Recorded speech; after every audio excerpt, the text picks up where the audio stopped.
Good morning. Thank you all for braving the elements this morning and coming out to join us and support us in our ongoing Distinguished Speaker Series sponsored by CREATE. And CREATE, as you probably all know, is the Center for Risk and Economic Analysis of Terrorism Events. We're one of a number of centers of excellence in the Department of Homeland Security, sponsored out of the Science and Technology Directorate. Our center's mission is to improve national security through development and application of tools for calculating the dangers and effects of terrorism. And we've been fortunate enough to have this Distinguished Speaker Series now going on the second year.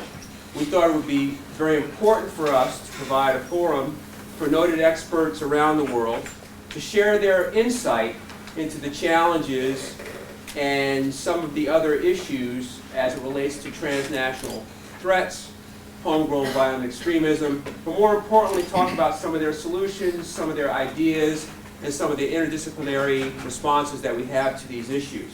We've been very fortunate since last year to start off our event in the summer of 2010 with Richard Clark, who, as you all know, is the National Coordinator for Security, Infrastructure, and Counterterrorism, and advisor to 4 United States presidents.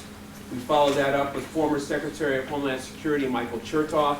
In the fall of 2010, last spring, we had Foreign Policy Research Institute and former CIA MD, PhD expert Mark Sageman. We then had last summer, as part of our CREATE Executive Program in Counterterrorism, David Gartenstein-Ross, who's a noted terrorism expert and author. Last fall, we had Maria Ressa, who was the CNN Bureau Chief in Jakarta and is now an author in residence at Nanyang Technological Institute in Singapore. And fortunately, today we're delighted to have my colleague and good friend, Brian Jenkins. And like some of these other folks here, who is usually out of the country, and we're fortunate enough to have him here today to join us as our distinguished speaker. What I would like to do is start this off with just giving you an example of one of the more than 200 projects and research endeavors that we're engaged in with our partners around the country. On behalf of our director, Stephen Hora, who actually is embedded at the Department of Homeland Security right now for 3 months at the Science and Technology Directorate. And he's actually leading the project I'm going to show you this morning, which is called Youcast. And in fact, Brian Jenkins is working on that project as one of our researchers.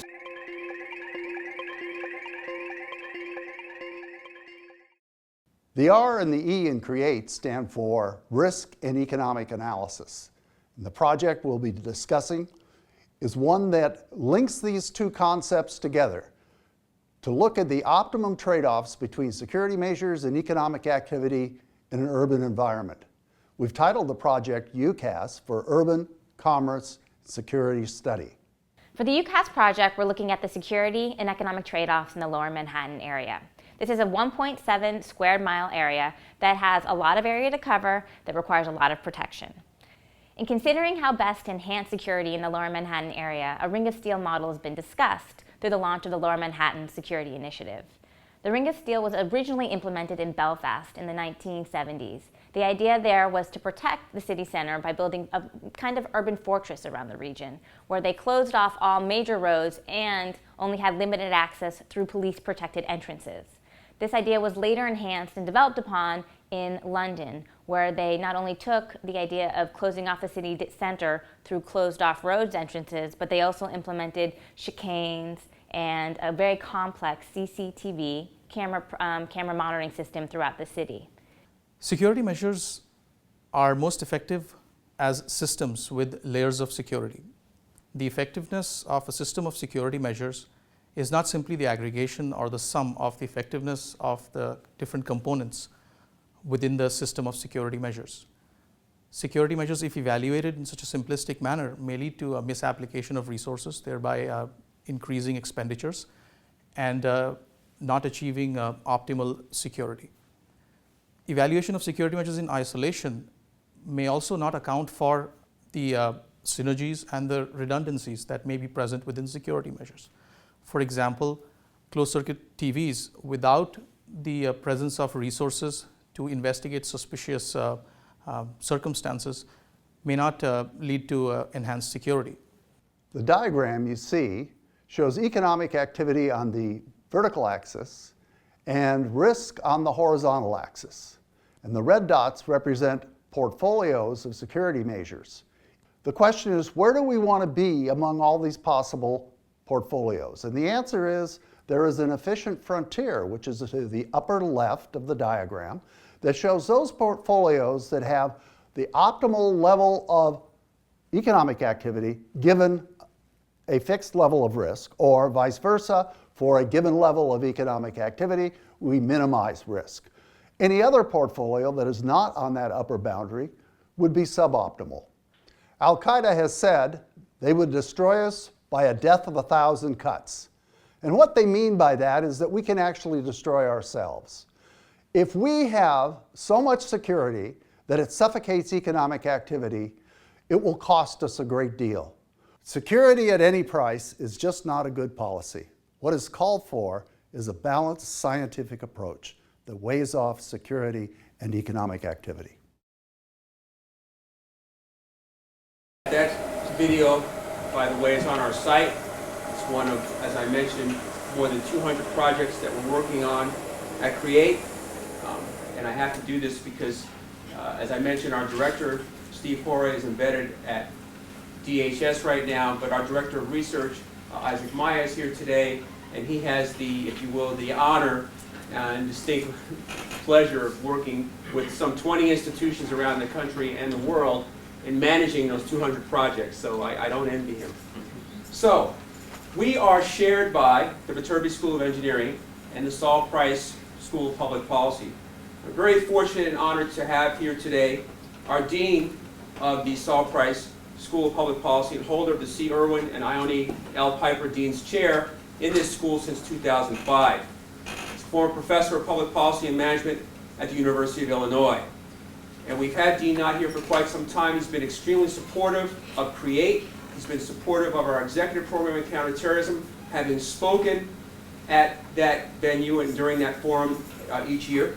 And also, if I may steal a little bit of thunder, due to his diligent efforts and, if you will, foresight, he recently traveled to Israel with our president of the university, and in February signed a memorandum of understanding with the Interdisciplinary Center in Herzliya, Israel. Will now be partnered with us in a number of research endeavors, scholar exchanges, and other programs. So without further ado, it gives me a great honor and privilege to introduce to you Dean Jack Knott.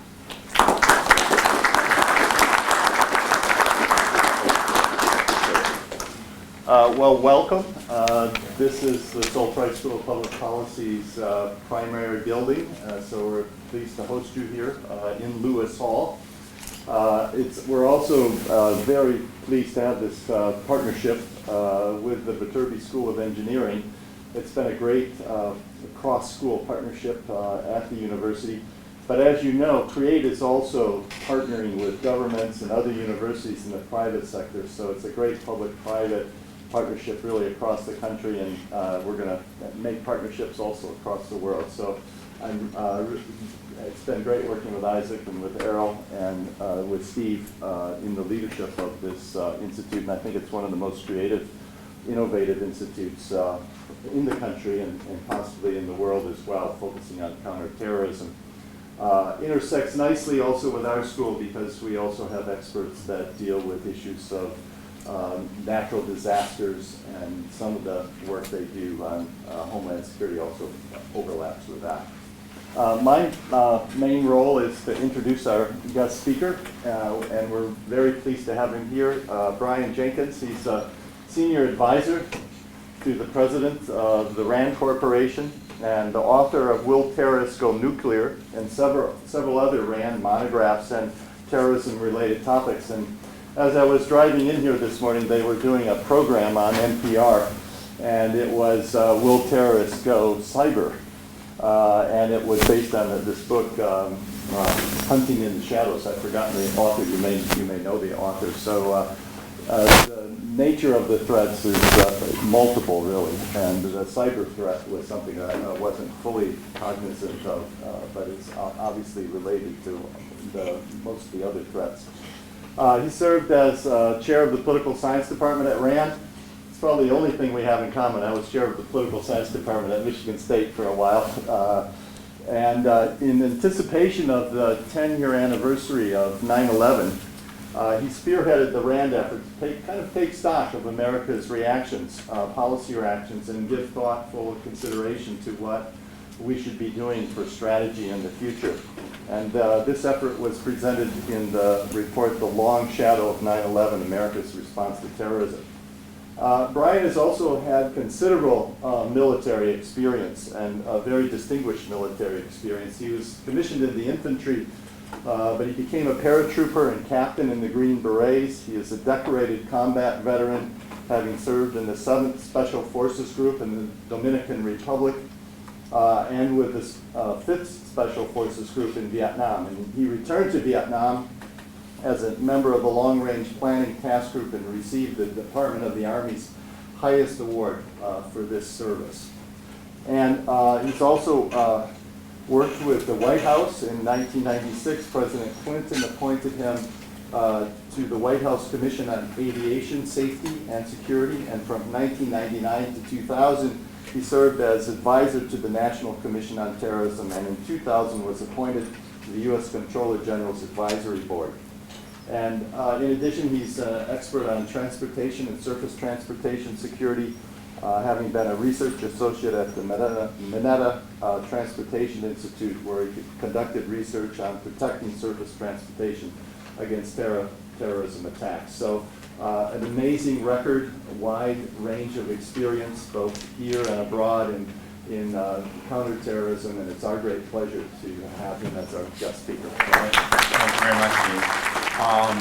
I really want to thank my friend and dear colleague Earl Southers for inviting me to participate in the speakers series, and I also do want to compliment him and Isaac and Steve Cora on the tremendous work that CREATE has done in this area. There's a basic asymmetry here, and unlike conventional war, where military forces must attack a specific set of targets within a certain time frame for it to have some military meaning, some utility. A terrorist theoretically can attack anything, anywhere, anytime. And we simply cannot protect everything, everywhere, all the time. We have finite resources. So we have to make choices about the allocation of resources, about the deployment of those resources, about the measures that we choose to implement. And CREATE has done really tremendous work in informing decision makers, in making those decisions so that they can ensure the effectiveness or the efficiency of the various security measures that are being implemented. You saw the brief tape about the urban commerce and security study.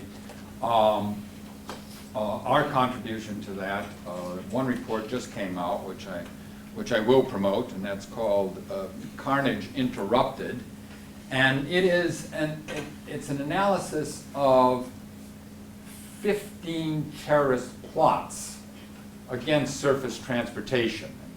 And in many of those cases, we see that the terrorists were contemplating a broad spectrum of targets.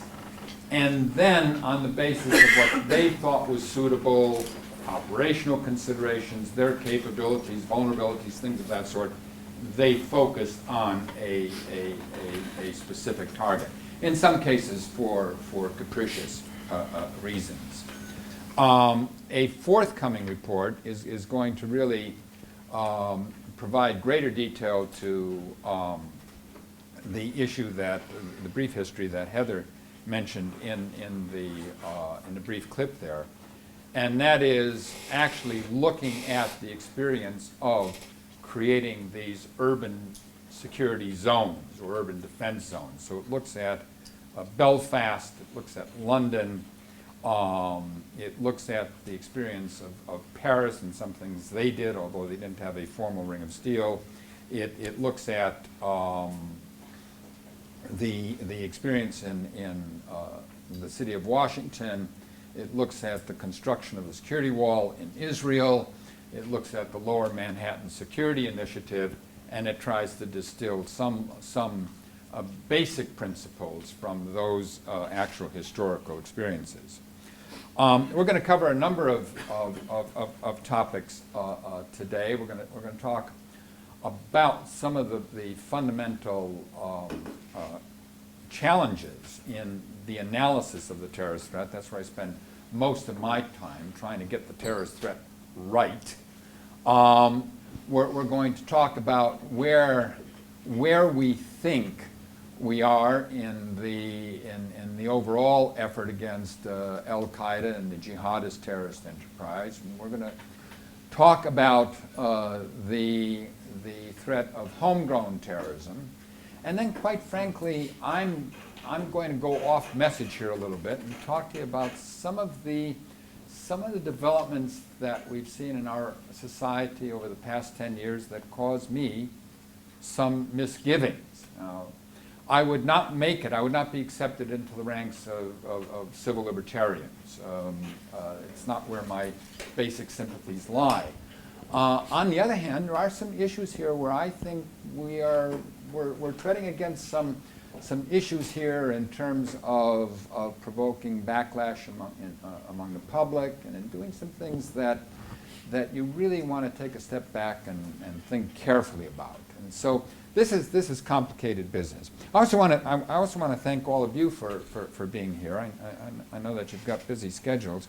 I know that some of you are here, many of you are here, I hope, because of your interest in the topic. And I suspect some of you also have some very strongly held views about these issues for which you seek confirmation, or if not, a confrontation. That's the nature of terrorism. It provokes a great deal of emotion, and that, by the way, complicates. It really complicates the business of threat assessment. Analysts are regularly divided when we look at this. There are differences, not about what has happened. We know what has happened. I mean, there's an event.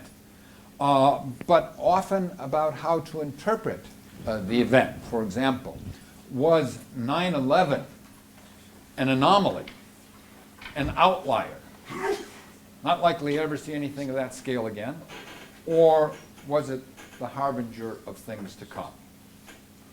Well, looking back 10 years, we can begin to say, we kind of think this might have been an anomaly here. On the other hand, in the immediate shadow of 9/11, that was not an assumption we could afford to make. We had just suffered the worst terrorist attack in history. We had no idea of how many additional plans might be in the pipeline, and we had to take desperate measures to pound on Al-Qaeda's capabilities in order to ensure that there wasn't going to be a second and a third 9/11. There are differences about what seems most likely to happen in the future. We'll address some of these. And what's going to happen in Afghanistan with the withdrawal of U.S. and NATO forces in the area? What's going to happen in the broader Middle East with the revolutions that we see that have taken place there, that are taking place there? I spent a good part of last summer in the Middle East. We'll be back in the Middle East this coming summer. We had great difficulty looking at those events, trying to reach any sort of consensus. The only consensus was the dice are still tumbling down the table here. We don't know where this is going to come out, except it's probably going to be unstable for the next 10 years. There are differences of opinion about the likelihood of the terrorist use of weapons of mass destruction. Is this something that is only not a matter of if but when, to use that famous phrase? Or is this something that with proper investments in security of fissile material and other things in the area of health and so on that we can address?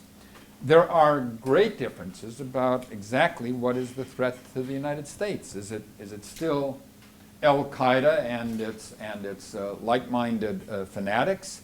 Is it tomorrow's Al-Qaeda, whatever Al-Qaeda may morph into over the next 5 to 10 years? Is it broader? Is it Islamic fundamentalists? Is it something inherent in Islam itself? Not necessarily my view, but certainly a point of view. Or are we looking at new terrorist actors that could be activated by our growing confrontation with Iran, a completely different set of villains? How we assess the threat is really crucial. This is not just an exercise in academic analysis here. I mean, consider two very different views of the terrorist threat. Suppose you're the President of the United States or the Director of Homeland Security, and I'm called in to give you a briefing, and I say, look, it's not Islam, it's Al-Qaeda. It's Al-Qaeda that's at war with the West. There is, to be sure, a terrorism threat. That's real, but it's not strategic. It's not going to bring down the Republic. The Al-Qaeda we confront now is largely a spent force. It's still got a kick, but not what it was 10 years ago. It is true that the Taliban may expand their control over parts of Afghanistan as the U.S. departs, but they're not likely to permit Al-Qaeda to use Afghan territory as they did before to launch new 9/11s. That's a reasonable briefing which you could possibly hear in Washington today. Now, that would have one set of implications. Suppose instead I was called in and gave the briefing that, look, it's not just Al-Qaeda. Islam itself is the threat. If so, then the consequences of that is that the United States is in effect at war with 1.2 billion Muslims in the world, and several million Muslim Americans represent a potential fifth column. Not necessarily my point of view, but you can find it in congressional briefings and hearings. Al-Qaeda may not possess nuclear weapons today, but within 5 to 10 years, Al-Qaeda or other terrorists are likely to have a serious biological weapons capability. There are some doomsday scenarios that we're really worried about, involving epidemics or electromagnetic pulses or other things. Those, again, that briefing would have a completely different set of consequences and how we. So it's important we get it right. And here's where it becomes complicated, because so much of our perception of the threat reflects deeply held views again. And these views lie beyond the evidence. When you look at terrorism, what you're really looking at is not only the threat posed by the terrorists, but the perceptions of the audience, us. And in the United States, I mean, in many cases, terrorism reflects broader anxieties in our society, broader anxieties about American decline, broader anxieties about imminent doom, our place in the world. Is the United States on the downhill side? What about control of our borders? What about issues of crime, social cohesion, political divisions in our society? There are fears among many about post-terrorist catastrophe anarchy. I mean, there's a whole television show about preppers. I mean, people who are stockpiling weapons and food and are ready for whatever. It's not always built upon great logic, but it's a strongly held belief. There are powerful, powerful Christian beliefs that the end times are near. We tend to think of ourselves as a secular people, but the fact is that these belief systems are deeply rooted, and many people see these events as signs of the end times. There's no question that there are anti-Muslim sentiments and that promote the view, unfortunately, that al-Qaeda is merely a manifestation of an inherently aggressive Islam. Again, not my point of view, but one that has a sufficient amount of historical baggage that it can't easily be dismissed. So with the problem is then looking at the evidence and dealing with all of these other extraneous factors that affect our perceptions, where are we in this thing? How are we doing? What is the threat? Or to put it in the words, the question that is most frequently asked me by reporters, you know, Mr. Jenkins, in the global war on terror, what's the score? How many damn times have been asked that? I was tremendously annoyed. I was actually on national television, and I had a reporter who said, Mr. Jenkins, it's on one of the anniversaries of 9/11. In the global war on terror, what's the score? I shot back, it's 3-2. That satisfied him for about 4 seconds on the air, and he said, 3-2. He said, well, who's ahead? I said, that's a much more complicated question. So what can we say? Where is there some kind of consensus on this? Well, there's no question that al-Qaeda's operational capabilities have been reduced. Their easily accessible training camps have been dispersed. Their networks, terrorist networks that they had created in Morocco, Saudi Arabia, Jordan, Turkey, Indonesia, have been largely dismantled, not entirely. Their leadership has been decimated by drone strikes and arrests. I mean, the principal architects of 9/11. I don't know how many number threes in Al-Qaeda we have knocked off, and Bin Laden. We're coming up to the anniversary of his death. Their leadership really is very much on the run. Unprecedented unanimity of focus and cooperation among the world's intelligence services and law enforcement organizations has made their operating environment a lot more hostile. The kinds of transactions, moving people across frontiers, moving money, communicating, all of the kinds of things that they did, by the way, in the planning of 9/11 now have become a lot more dangerous for them. As a consequence, there hasn't been a major successful terrorist attack in the West since 2005. That's good news. Bin Laden's death does have an impact. Their core was already weakened, and it's not that he was the CEO, but he clearly had an inspirational life narrative. He was undoubtedly a charismatic communicator. The man really communicated in a way that it's hard to find a Western counterpart. The closest I can come to it in terms of the poetry, and I'll use that term, the poetry of his language, was perhaps General MacArthur. General MacArthur spoke about the rattle of musketry. Now, there wasn't a lot of musketry in World War II, but he evoked, in a sense of the eternal warrior and spirit. There's a few other figures like that. What he did was he maintained al-Qaeda's unanimity of focus. He kept that thing together. No successor speaks with his authority. And so that really was a loss. Now, there are all sorts of vows of revenge when he was killed. We're coming up on the first-year anniversary of that. Obviously, there's a bit of apprehension thus far. Knock wood, we're still waiting. We haven't seen it yet. Now, all of that is good news to us, but at the same time, we have to admit that al-Qaeda has morphed to meet new circumstances.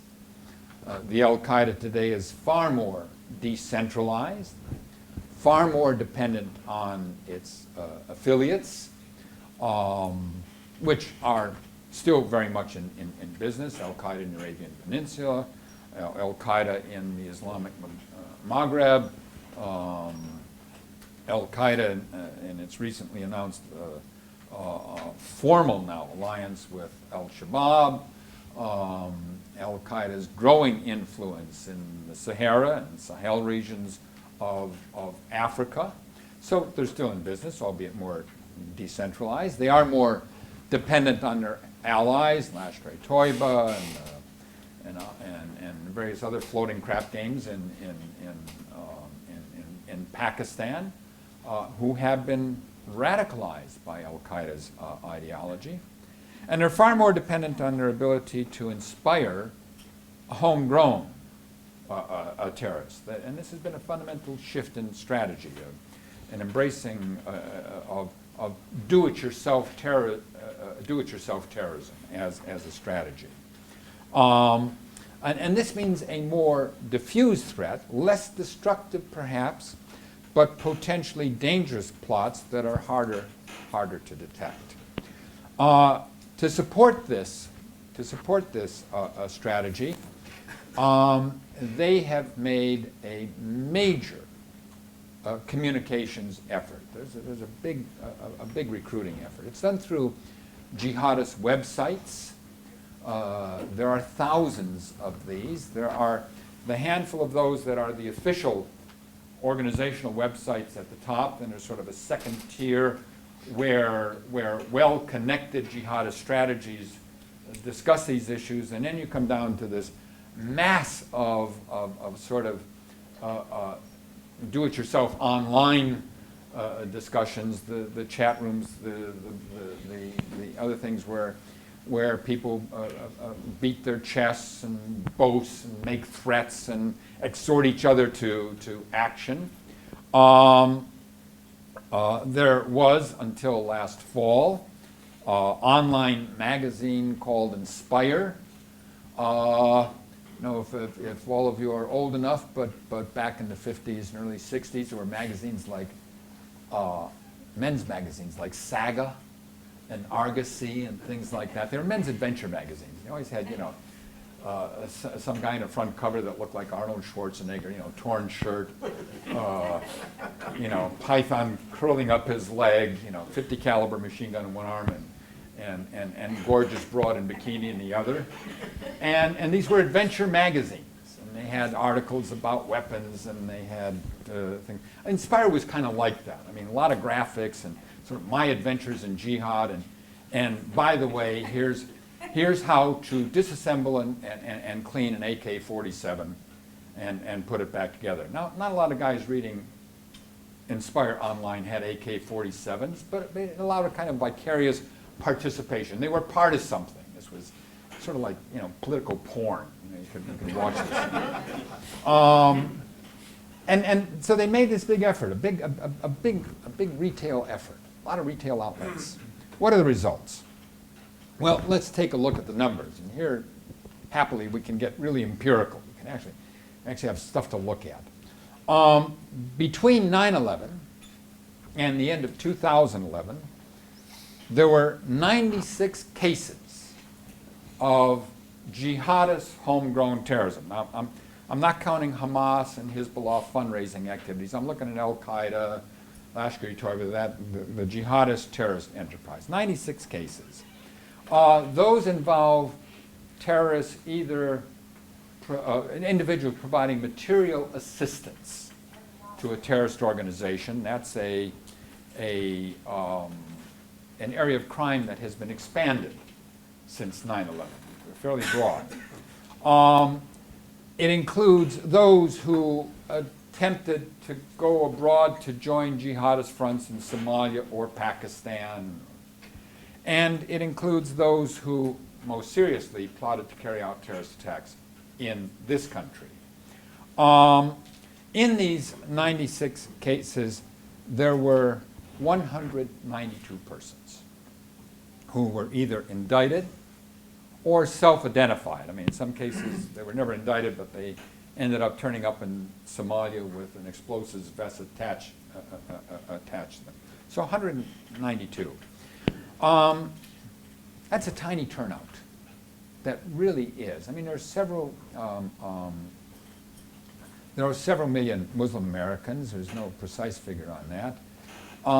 Criminologists, like to use a number per 100,000. That's how we measure homicides. That's how we measure crime. If we were to look at that, that turns out to be over a 10-year period, 6 per 100,000. Not a big number. It turns out on an annual basis to be 0.6 per 100,000, which really means you do a lot of looking for very little finding in the area of intelligence, but it's a low yield. It would be comparing apples and oranges, but just keep in mind that the prison population of the United States is about 750 out of 100,000. So when we talk about 600,000, this is small stuff. They're just not selling a lot of cars. I mean, if I were in charge of their marketing, I'd be in trouble on this. There's no evidence of any army of sleepers. We worried about that right after 9/11. There's no vast underground. There's no a deep reservoir of support in the Muslim community. In fact, the figures show that the Muslim community in America has rejected this ideology. There are, to be sure, veins of resentment. There are handfuls of hotheads, but nothing indicating any kind of deep-rooted support. The decisions to join jihad were personal. No evidence of community support. And indeed, in many of the cases that were uncovered, it was a tip from the community that led to the investigative case. Now, we have no idea of how many more cases were prevented because of dissuasion by family and friends within the community. You can't count things that don't occur, but it does take place. So who are these people? Who are these 192 people? Well, their ages range from 18 to 76 years old. Average age about 32, median age 27. That's above the age of the normal 18 to 24 criminal offenders in the United States. About 74% of them in all are U.S. citizens. Most of those U.S.-born citizens, the others naturalized citizens. 24 of the 192 were legal permanent residents. Then we have other foreign nationals. Only 6 illegals. 6 illegals. So this isn't an issue. It's not as if they're slipping into the country. Just that's not occurring. About a quarter of them are U.S. born with non-Muslim surnames. Most of those are converts. Somalis and Pakistanis, however, predominate. Not surprising. Not surprising. In Europe, it's Somalis, Algerians, and Pakistanis. And it really is, it's just basically a reflection of, you look at the diasporas, the ethnic makeup of diasporas, and you look at home countries in conflict, and where you have a home country in conflict and you have a large diaspora, you have a higher probability of representation of those in the community. In terms of education, 25% of them hadn't completed high school, 22% had high school diplomas, 40% some university, 13% college degrees, 6% postgraduate degrees. Turns out, by the way, that is pretty close to the national average in general. In other words, it's not as if they're smarter or dumber or less educated or more educated. If we were to take 192 at random U.S. males of that age, that is roughly what we would have. The only difference would be a few more jihadists start college and then drop out or switch their major to terrorism. They switch to al-Qaeda.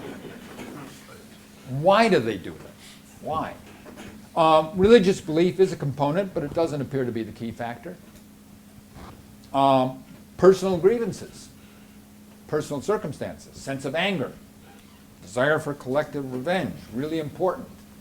Feelings of humiliation, want to demonstrate their manhood, join a warrior elite.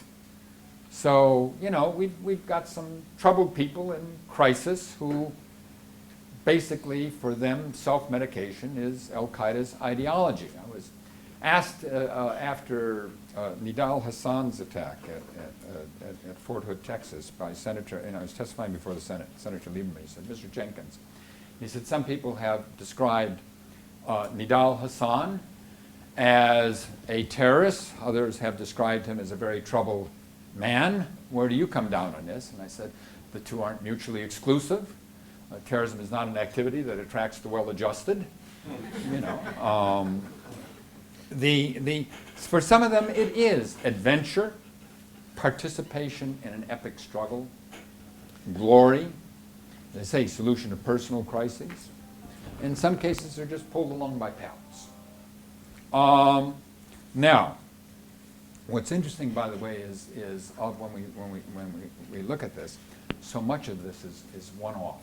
We don't find a lot of interconnectivity between these cases. There's not like a continuing specific group that's doing. We find a little bit of that in terms of Somali recruiting, mainly up in Minneapolis. And here's where, by the way, it becomes really granular. We can't talk about American Muslims. You have to look at individual communities, and not even individual ethnic communities. I mean, within any diaspora, you have to look at the Somali community in Minneapolis is very different from the Somali community in Lewistown, Maine, or the Somali community in San Diego, California. Those are three big colonies, and they're very, very different, and the Minneapolis one is a stressed one. It is. And it's provided a lot of people that have gone off to Al-Shabaab. Question comes up, does the internet facilitate recruitment? Or does it dilute commitment? Now, as I say, they placed a lot of emphasis on recruiting via the internet.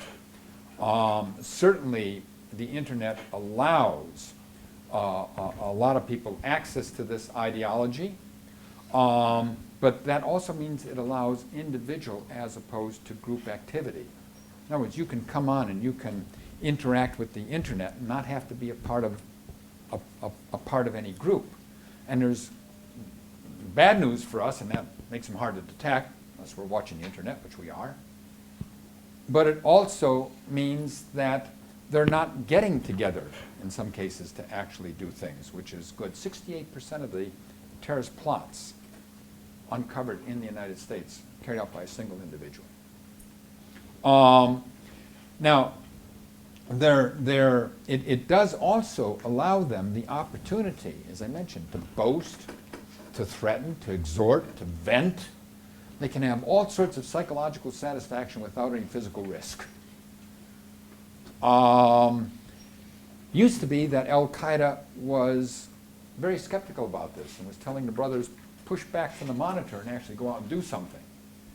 But subsequently, they had to recognize this, that online jihadism is now part of it. Otherwise, they'd be turning off their vast online army. So what turns out here is that the internet has created a virtual army. And that army has remained virtual. And that's the point. It really has not yet translated. Insofar as instructions on the internet, yes, you can find instructions for building bombs on the internet. I want to remind you that without an internet, our terrorists in this country in the 1970s, mostly with liberal arts educations, were actually able to build bombs that went off. I mean, we were in the 1970s dealing with 50 to 60 terrorist bombings a year in this country. We are not dealing with that level of violence today. In fact, if I go back to this jihadist thing, we've had 37 plots to carry out terrorist attacks in this country by jihadist groups. No continuing terrorist campaigns. 68% of those involve a single individual. Most of them, were immature, amateurish plots. Only 11 of them had what could be generously called an operational plan. That is, a specific target identified, weapons identified, or some effort to acquire weapons, and some sequence of steps. We start here, and we ultimately end up attacking there. That's to say, that's a generous accord that 11 of them had that. Of those 11, 7 of them were FBI stings. Without someone adding some order to this, they don't get very far on their own. Only 3 actually involved an attempt to do something, an actual attempt, and that was Faisal Shahzad and his infernal device in his SUV at Times Square, which fortunately didn't work, and 2 gunmen. Carlos Bledsoe, who killed an Army recruiting officer in Little Rock, wounded another, and of course Major Hassan, who killed 13 of his fellow soldiers. What the stings demonstrate is that intentions were there when the means were at hand. So if somebody handed these people what they thought was a bomb and said, here's a switch, you're going to blow up 100 people, they pressed it. They were ready to go. But that on their own, there really isn't a great deal of determination, and there's very low competence. And how do we explain that? Part of the reason we explain it, and this gets into the tricky area of are we effectively with good intelligence, and by the way, I think intelligence has been undervalued in terms of the effectiveness of the FBI, the JTTFs, local police departments in their efforts have really been enormously effective in rolling up just about all of these terrorist plots. And I suspect, and I have to underline here, suspect, that may have created a deterrent effect so that any would-be jihadist warrior looking at that, who is capable of calculating risk, is going to say, this ain't a good idea. So who does that leave? That leaves the dimmer zealots who are really determined, but fortunately not very competent. And they're the ones that can be picked off. Now, I don't want to say that we should dismiss that threat. Dummies can be dangerous. Again, our federal prisons are filled with guys who killed people but didn't get high SAT scores. And so we still worry about it. Now, let me turn to, in a few minutes remaining here, let me turn to a different aspect of terrorism. And this is going to be a little bit more controversial because it's really what I think is the broader dilemma, whether we approach this from the perspective of intelligence analysis as I do, or from the perspective of law enforcement as many of you do, or perspective of military, or perspective of American citizens. This is where we really have to ask ourselves some questions. Many years ago, I wrote that owing to developments in technology and changes in the political environment, power, and here I mean power crudely defined, simply as the capacity to kill, to destroy, to disrupt, to create alarm, to oblige us to divert vast resources to security, that power was coming into the hands of smaller and smaller groups whose grievances, real or imaginary, it wasn't always going to be possible to satisfy. And how we were going to deal with that development in a democratic society and remain a democratic society was one of the major challenges that we faced at that time and continue to face. And so how have we done? Now, look, as I say, I won't make it into the ranks of civil libertarians. The reality is that all democracies, faced with a terrorist threat, have changed the rules. They've changed the rules to increase physical security. They've changed the rules to facilitate intelligence collection. They've changed the rules, creating new criminal offenses relating to terrorism. They broadened police powers. In some cases, they've altered trial procedures, and yet they have remained democracies. They've done so. But here the landscape is changing, and so when I look at that historical experience, the 70s, the 80s, the 90s, I say, okay, but it's different now.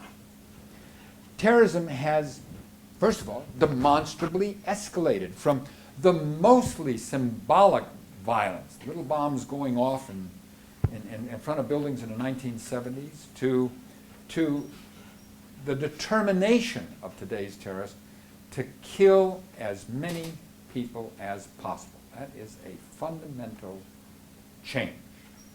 The desire to rack up as high a body count as possible. You know, the worst terrorist incidents measured in fatalities in the 1970s were in the tens. In the 1980s, this ascended to the hundreds. On 9/11, it ascended into the thousands, and had the buildings not been evacuated so rapidly, it would have ascended to the tens of thousands. That's what we really were anticipating on the morning of 9/11. Even without employing weapons of mass destruction, the casualties from today's terrorist campaigns can approach that of small wars. But these wars are wars without any distinction between a front line and a home front, between a military target and a civilian bystander. That's a difference. Many expect that tomorrow's terrorists will be armed with nuclear or, more likely, biological weapons. Another change is that although some of the past terrorist campaigns did persist for decades, governments treated these challenges as extraordinary circumstances requiring measures that would be temporary. Temporary measures. Whereas today, the prevailing notion on both sides of this contest, on Al-Qaeda's side, on our side, is that of unending warfare. America's preference for short, finite wars has been replaced by the realization, now having fought two of the longest wars in American history, that this goes on. It doesn't end with the death of bin Laden. It doesn't end with withdrawal from Afghanistan. In some fashion, this goes on indefinitely. That's a fundamental change. And many would argue that these new circumstances therefore require a completely different response, that the old rules no longer apply, that terrorism is no longer a law enforcement matter, but that it is truly a war, not just in rhetoric, but operationally. And that therefore, there can be no distinctions between the actions we take abroad and the actions we take at home. War requires a commander-in-chief, not civilian courts. In the case of a terrorist-created catastrophe, the Constitution no longer applies. Now, that is a view. I mean, we just went through Congress with the National Defense Authorization Act, arguments that individuals apprehended in this country, they use the word captured, military term, not arrested, a law enforcement term, should be, can be, held indefinitely, without charge, without trial, in military custody. Now, that was amended at the last minute to say this legislation will not alter existing law. The problem is existing law on this matter is not settled. We have one Supreme Court decision, we have one appeals court decision. It is not settled what the president's authority is in terms of detention of American citizens or legal permanent residents on American soil. This is still a movement. But the argument in the Senate, by the way, was that why should we have different rules abroad for what we do in this country? Now, I would agree that there are different rules on a battlefield. I'm a former soldier. On a battlefield, you don't check passports. You engage the enemy. And it doesn't make any difference to me whether that enemy happens to have been a U.S. citizen or not. He's on the other side. That is a legitimate target. But that's an area, we're talking about a combat zone where the law does not apply. And so one can say, look, where the law does not apply, then we will use whatever measures we have to in order to achieve our goals. But the courts are working here, and they have done a terrific job in this country in dealing with this. And yet you had a majority of senators who are willing to toss that.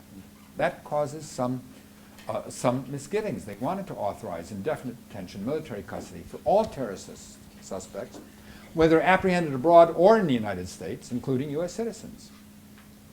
Judicial oversight of electronic surveillance has been reduced. Now, some good news, the Constitution. There's been a lot of pushing and shoving. The Constitution has prevailed. There have been no mass roundups.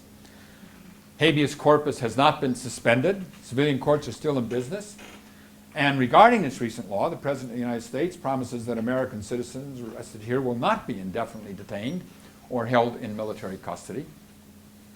But that's a signing statement that he makes. A future president might have a different view. And so while I can say happily that civil liberties have not been savaged in this country, they haven't been. On the other hand, it's fair to ask, are we dancing on the edge of tyranny here? Are we getting up into an area where it is becoming dangerous? Now, democracy itself does not preclude voluntary submission to despotism. That's just a reality. A frightened, a bellicose Congress can legislate away liberties just as easily as tyrants can seize them. I don't see a military coup. I don't see seizure. That's not what's going to take place here. But what we are seeing is that incremental changes, small compromises have a cumulative effect. They begin to change things fundamentally. These measures, you say, okay, but these are all temporary measures, but they're not temporary measures. I mean, physical security is like linoleum. You know, it's easy to lay down. You can never get the stuff up. Review is politically risky. Any politician stepping forward and say, you know, I think we ought to have a fundamental review of what we're doing here, that is that's not something which is very, very powerful, appealing. We have created a large, powerful bureaucracy dedicated exclusively to security, which inevitably exerts a powerful influence on public policy. When we have that size of an entity in Washington, that's muscle, and that affects policy. Now, I agree that providing for the common defense is the primary reason for government. That's why we have government. But increasingly, this has come to mean in the minds of the American public the abolition of all risk. And that is an unrealistic goal that invites failure and thereby only perpetuates our anxiety. This is our problem too. It is also a fact that political pressure is more powerful in one direction than another. The political risks of being branded as soft exceed the perceived political benefits of protecting liberty. It's just not the same balance. And if this is to be the permanent situation, then we can't look forward to any post-war demobilization or dismantling. Temporary emergency powers will remain in effect indefinitely. That is, they cease to be temporary. And so we do have at least the skeletal superstructure of a security state, not a tyranny, but a security state, a nation obsessed with its own security in place even if not activated. And we are in this curious position where we tolerate, and we do, we go to airports, we do a lot of things. We tolerate a lot of little tyrannies, little tiny tyrannies, in the name of security in order to avoid not just terrorist attack, but the greater oppression that is likely to follow if terrorists do succeed in carrying out another large-scale attack. But that statement itself is kind of scary because it doesn't mean that it is the terrorist foes or our own government or ourselves, our own reactions, that we fear the most? Now, my own view in the long run is that terrorists aren't going to bring down the republic. Only we can do that. And that our ultimate defense of terrorism in our democracy is not going to be how many concrete bollards or new surveillance laws that we put into place or any things of this sort. It is ultimately going to depend on our own courage, our own self-reliance, our own sense of community, our own willingness to accept risk and deal with it realistically, and the demand that we have created for 100% security in what is already a terribly polarized political system in this country is going to expose us to the dangers. It's not the terrorists, it's what we're going to do or not do in response to that threat. Thank you very much. Brian, thank you very much. And I'm going to ask the first question, and absent the snake and the .50 caliber machine gun and the torn shirt, which things may not bother you much, but you know, Brian and I had the honor, if you will, last time we saw each other, we were actually in Ottawa in Parliament, and other countries do pay attention to what we do, and we happen to be in the company of a couple of senators from the Canadian government, and we were talking about a lot of different things, and I want to ask you now, given the things you talked about today, and all of the items that really focused on the human element of this issue, if you were talking to the President of the United States or the Secretary of Homeland Security, and they asked you what keeps you up at night, what should they be worried about right now as a #1 issue, what would you say? You know, I'm going to give you what may sound to be a contrarian answer to that. And it's not going to be the list of threats, terrorist threats, or the list of vulnerabilities in our society. I mean, I was once asked by a senator in the Senate hearing, he said, Mr. Jenkins, could you identify the vulnerabilities that in our society that we should worry about the most? And I said, the vulnerabilities. And gee, you know, I'd be up to volume 5. I wouldn't be outside of the state of Delaware in this thing. I mean, vulnerabilities are infinite. And it's not what terrorists can do. We basically know pretty much what they can do, and even when we go out to some of the far-fetched doomsday scenarios, I don't tend to worry so much about those. There is, by the way, an insidious thing that happened in analysis as a consequence of 9/11. 9/11 fundamentally altered our perceptions of plausibility. And so that a lot of threats that were dismissed as far-fetched would have been dismissed as far-fetched the day before 9/11, the day after became operative presumptions. And that really is an incorrect way of doing it. But I'm not recognizing the field of prophecy. So let me not get into the area of what terrorists may or may not do tomorrow. Okay. I think we can handle that. I mean, I have extraordinary faith in the power and institutions of this country and the power of our democracy. We've gone through far worse. We've gone through civil wars. We've gone through major world wars. We went through the Cold War when there were tens of thousands of nuclear weapons in the Soviet Union. They weren't pointed at Paraguay. They were pointed at us. And we went through that. So scary times, we can, we've faced worse, and we will deal with this. So Al-Qaeda does not keep me up at night. What kinds of things do I worry about? I do worry, as I was talking at the end there, about the long-term corrosive effects on our society. I worry that there will be some revelation of some egregious abuse that will result in a hasty and inappropriate dismantling of some of these things.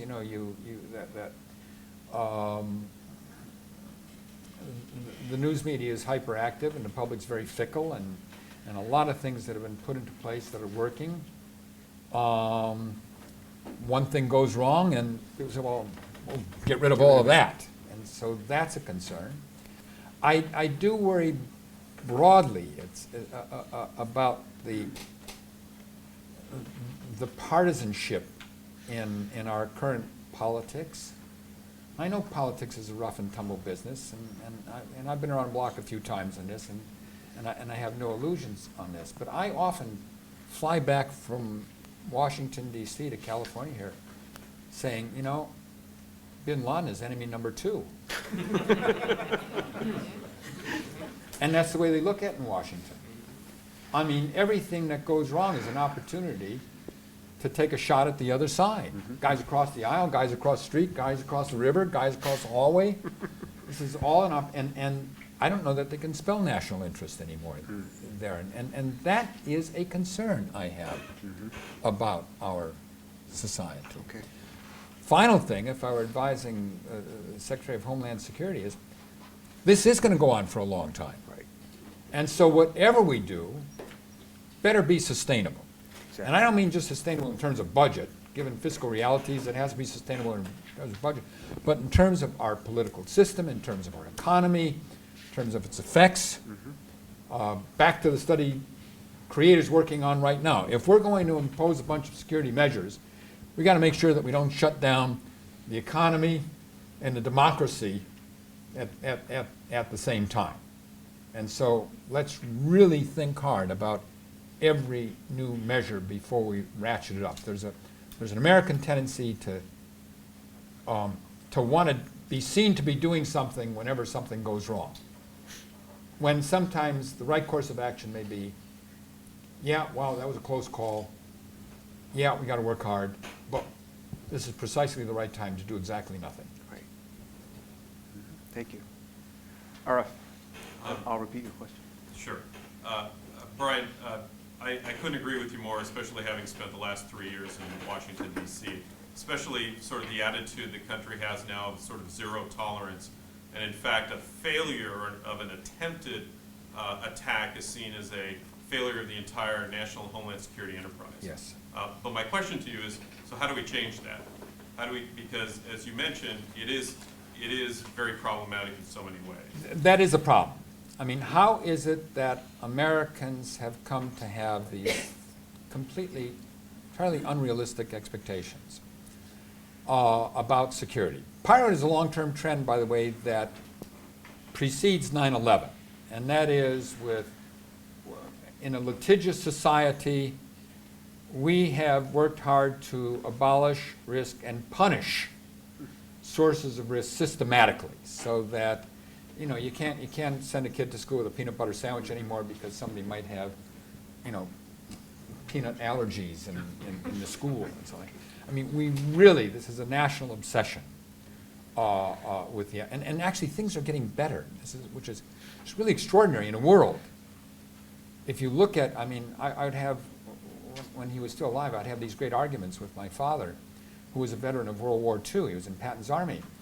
And he would say, boy, we live in terrible times, all this terrorism and things going on. I said, Dad, I mean, you lived in an era of World War I and World War II, 60 million people, soldiers and civilians, killed.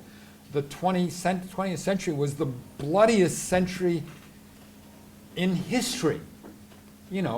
When it came to slaughter, civilized nations could do it on an industrial scale. Now we're dealing with Al-Qaeda's. That's easy. And the fact is the number of casualties in wars worldwide is going steadily down.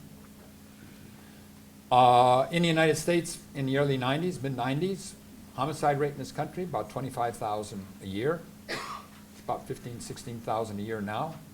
It's equivalent of 3 9/11s every year. Things are better. And yet, the public perceptions are that we are in greater danger.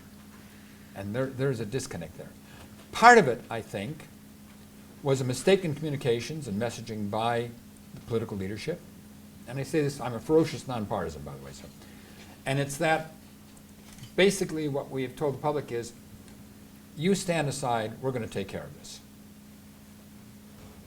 When instead it should have been engaging the public. Now, I don't mean creating street corner posses to go look for terrorists, but I mean in engaging the public more, giving the public something to do. If people are worried about biological catastrophes, whether man-made or natural, then let's engage people in useful roles and train them for doing that. Whether we begin so in the grammar schools, the high schools, the Boy Scouts, the Red Cross, churches, whatever, you got something to do.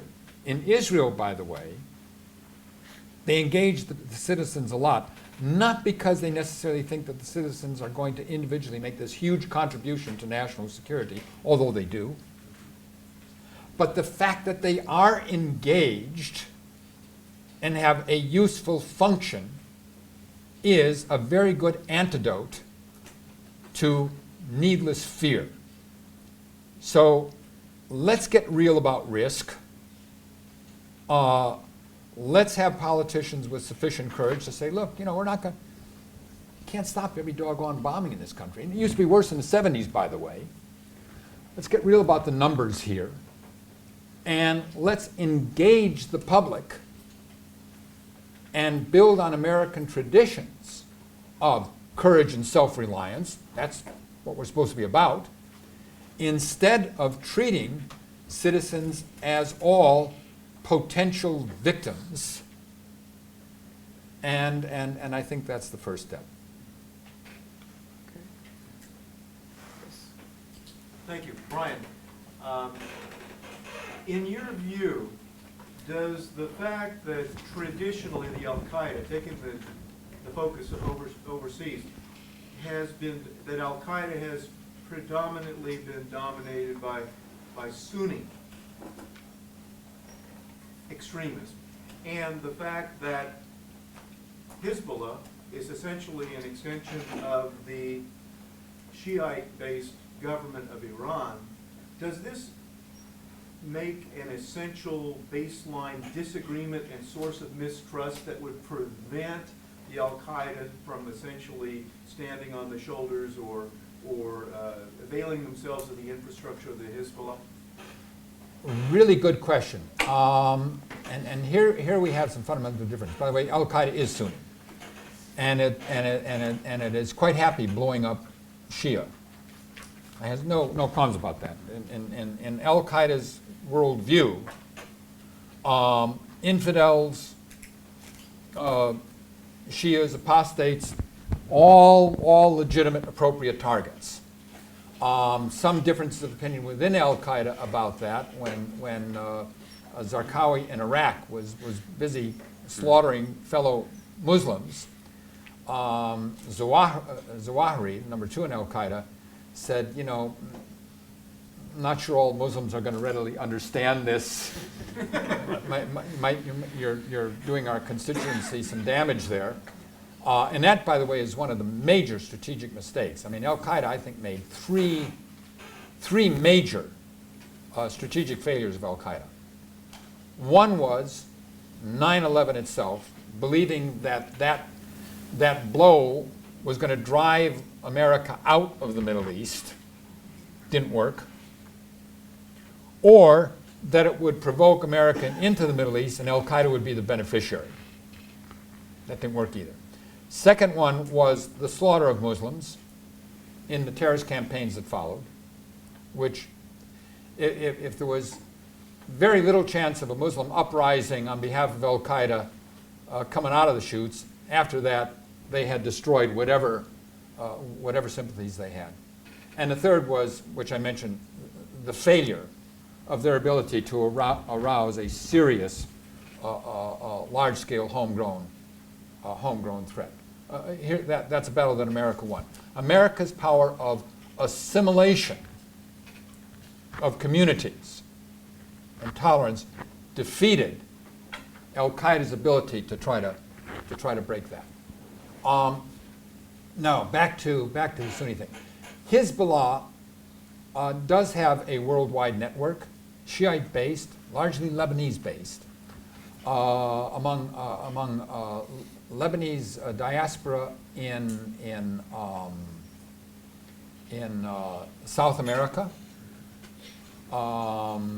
in parts of the United States, parts of Africa, parts of Europe. The ones that get involved in these various activities are often involved in criminal enterprises anyway, smuggling, all sorts of trafficking and so on, and they kick in some money to Hezbollah for this.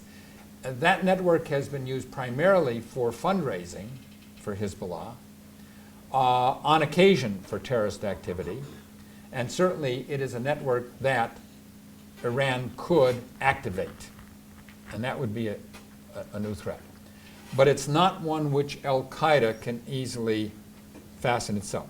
That does not mean, however, that Iran can't at the same time, where a number of al-Qaeda leaders do reside, that Iran cannot use al-Qaeda to provoke mischief elsewhere. So in a confrontation with Iran, we can get it from both Iranian-backed al-Qaeda and Iranian-backed Hezbollah, but they're likely to be different networks. Thank you. Isaac? Addressing your idea of the never-ending war and the realization of the unrecognized cost of security. Mike and I were just immersed at Ohio State University, and we witnessed the number of Viper teams, explosion detection, the perimeters that are established, restricted airspace. All those are huge costs that are borne at almost every major stadium. And these are costs that are not visible to the public. How can we address that in some way? Great question. By the way, it's interesting. I serve as a member of an advisory group to Secretary Napolitano. It's interesting when we have the meetings. We have 2 meetings a year, and we spend about 3-4 hours with her going over these things.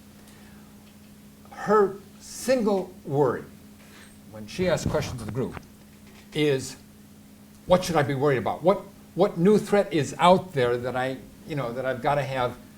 I've got to have something in the field, something deployed to block it.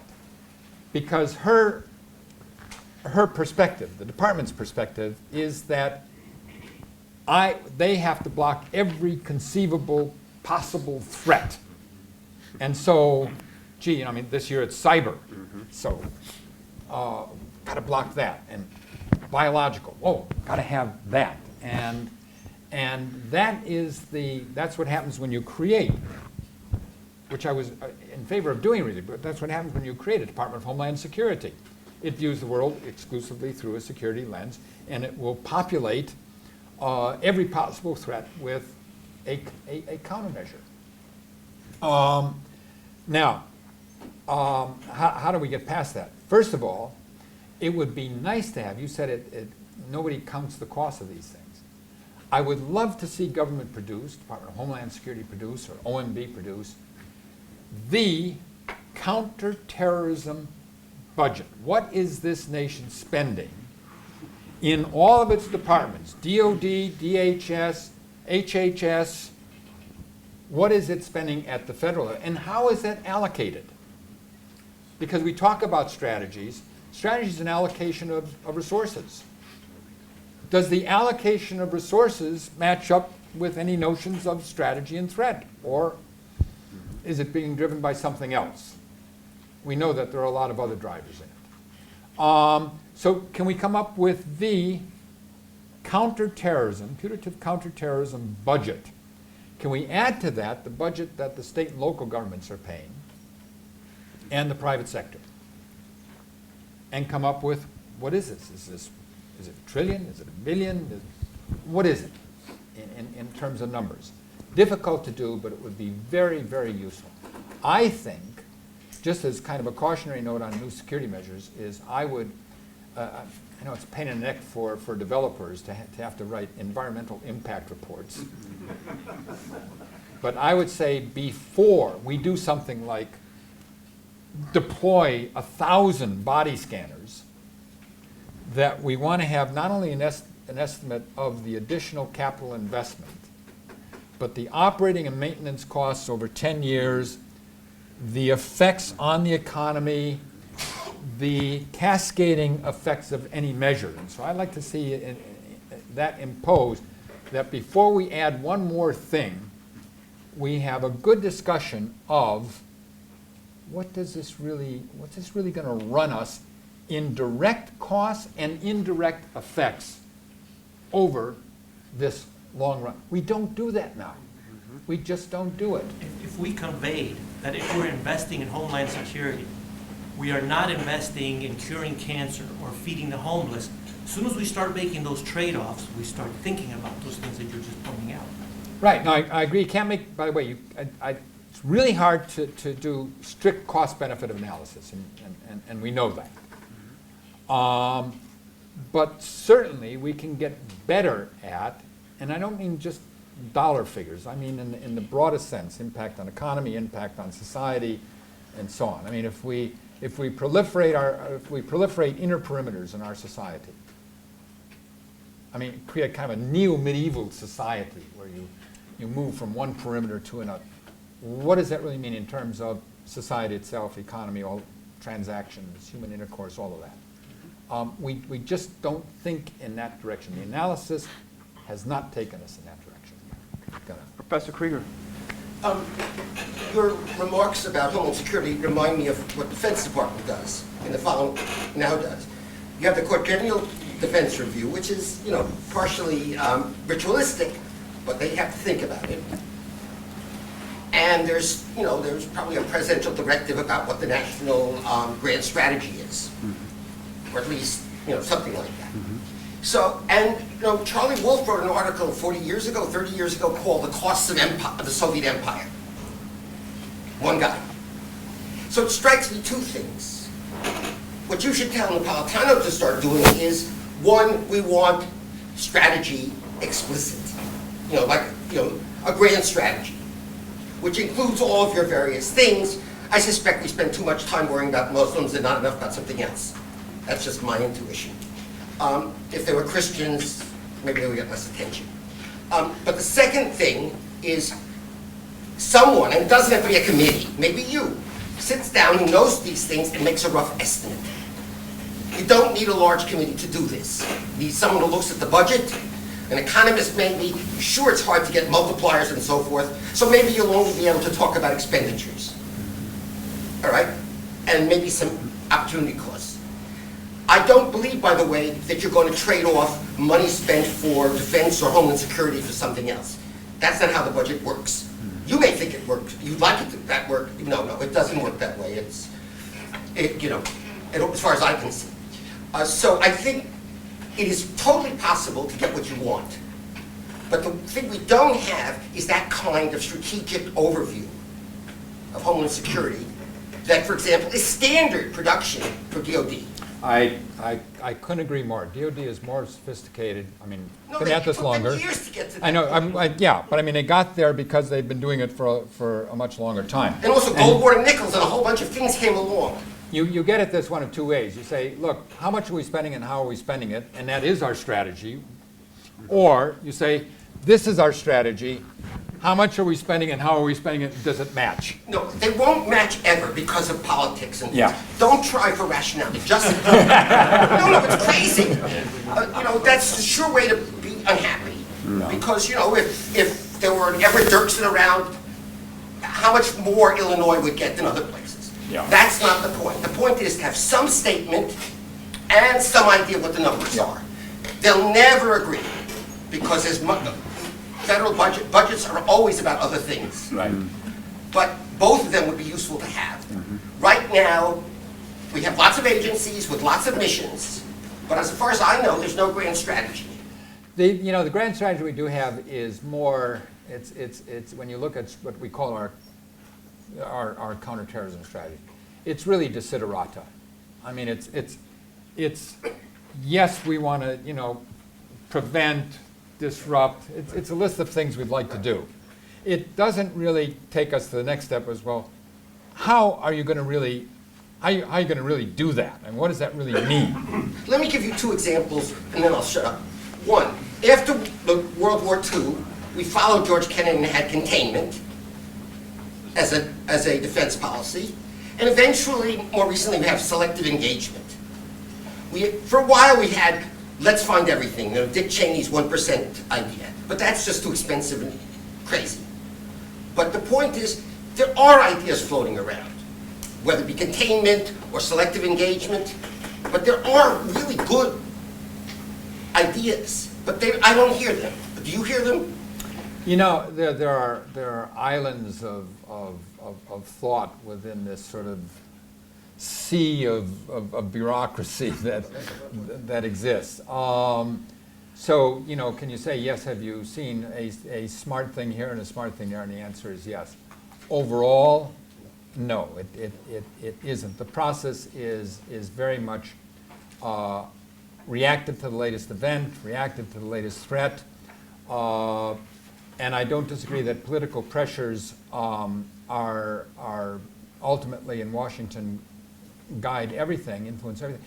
But you know, at least in the DoD, to use your example, when the Secretary of Defense and the Chiefs of Staff decide, look, these are the weapon systems that we want, these are the ones that we care less about, and they fight that out. At least there is a counter to the political drives on the Hill. Absent having that, then the political drives and yesterday's events and tomorrow's nightmare can operate, in a sense, with a clear running field, because there's nothing to stand up in the way to say, no, we really don't want to do that, or this makes greater sense than that. If you don't have that to begin with, then you are just tossed about the waves of events. And in fact, now, we've done, despite the you know, those shortcomings, in the 10 years since 9/11, we've done pretty well. As I say, we have pounded the hell out of Al-Qaeda's operational capabilities. That's good. It has been at enormous cost.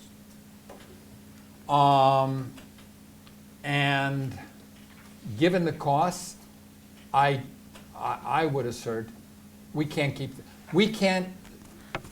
into the next 10 years spending and doing what we did in the previous 10. We will, Al-Qaeda will take us down if we do that. So Brian, I'm going to ask you just for closing comments. Anything?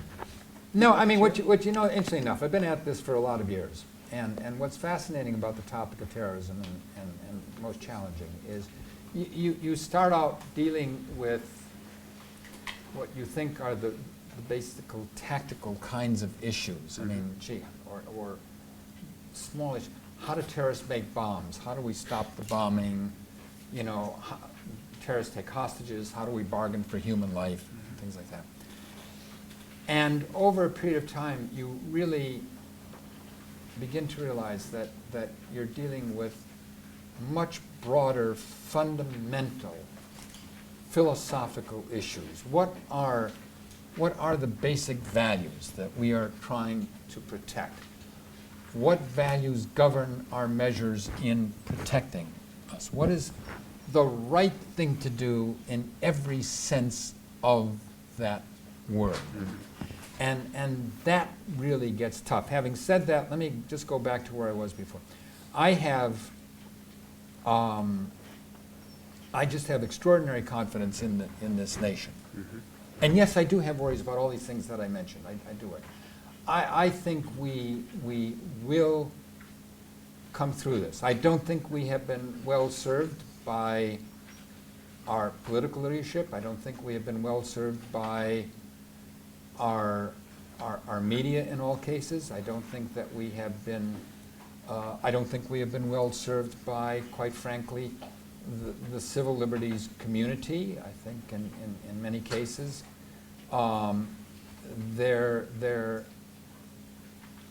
they have squandered their credibility and resources on on taking on everything, talk about absence of strategy that is often more dictated by recruiting drives and fundraising than really addressing some fundamental things. So yeah, I don't think we've been well served, but at the end of the day, I mean, we get what we vote for, we get what we pay for, we get what we're willing to put up, and this comes down to us as citizens. And so we will do this. It will be bumpy and messy, and we'll make mistakes and we'll screw it up, but in the long run, 10 years from now when I come back to give the next lecture, Thank you. we'll be here. Thank you. I want to thank you for being so patient.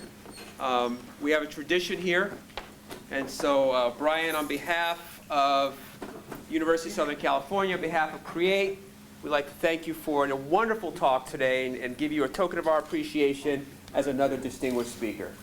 Thank you.